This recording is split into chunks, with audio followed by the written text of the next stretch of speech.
过往的旅程中，你已证明自己是一位合格的强者，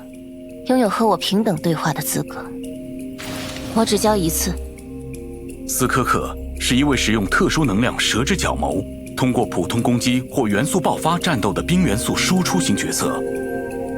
他的元素爆发不依靠元素能量来充能，而是依靠蛇之角谋。斯科克通过点按元素战技，可获得一定的蛇之角谋，并进入7项一闪状态。在该状态下，斯科克释放普通攻击、重击或下落攻击可造成无法被附魔覆盖的冰元素伤害，提高抗打断能力，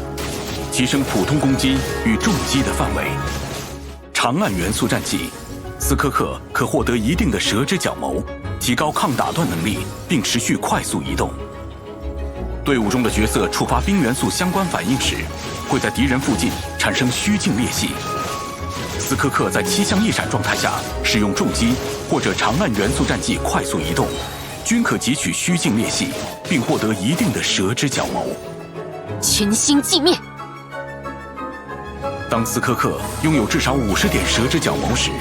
释放元素爆发会消耗所有蛇之角谋进行连续攻击，造成冰元素范围伤害。同时，依据释放时斯科克拥有的蛇之角谋超过50点的部分，提升本次元素爆发造成的伤害。与其被动应对危机，斯科克更愿意选择改变自己的战斗风格，让对方措手不及。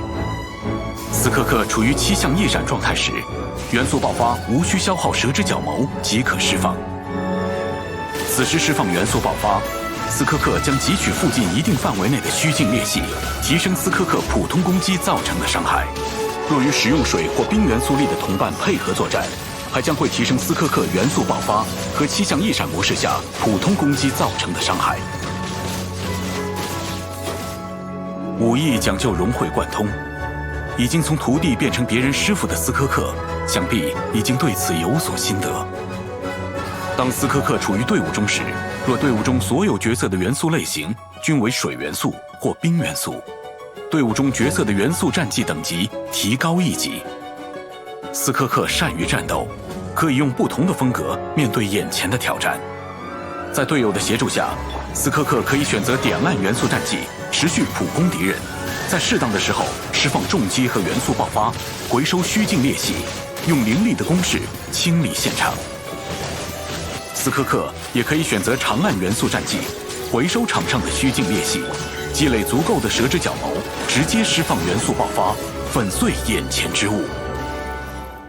在我的心里，苏尔特洛奇从来不是一个适合做老师的人，